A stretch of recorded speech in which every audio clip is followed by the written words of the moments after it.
Αιγαίου, υπεύθυνη της Διεύθυνσης Εικαστικών του Ομίλου για την UNESCO Πυρός και Νήσων, να απευθύνει χαιρετισμό εκπροσωπώντας τον πρόεδρο του Ομίλου UNESCO Πυρός και Νήσων και γενικό πρόεδρο του Διεθνούς Οργανισμού International Action Art, κύριο Άννη Μαρονίδη.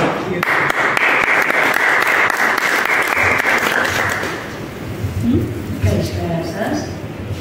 Ακούγομαι. Εγώ εκπροσωπώ τον κύριο Ιωάννη Μαρονίδη, ο οποίος αυτή τη στιγμή δεν μπορούσε να είναι εδώ λόγω ανηλυμένων υποχρεώσεων και σας στέλνει τους χαιρετισμούς του και τις ευχές του. Θέλω να σας αποκαλύψω τον αναμνηστικό έπαιρνο του ομίλου μας. Παρακαλώ, μπορείτε να θυμάστε.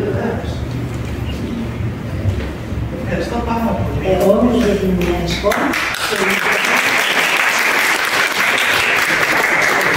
Σας απονέμουν αυτό το αναμνηστικό έπαιρνο για την πραγματοποίηση της τόσο ωραίας έκθεσης που βλέπουμε τώρα αυτή τη στιγμή. Συγχαρητήρια πάρα πολλά και εύχομαι να συνεχίσετε να μας ταξιδεύετε στον ομιλικό κόσμο των χρωμάτων με το γνωστή.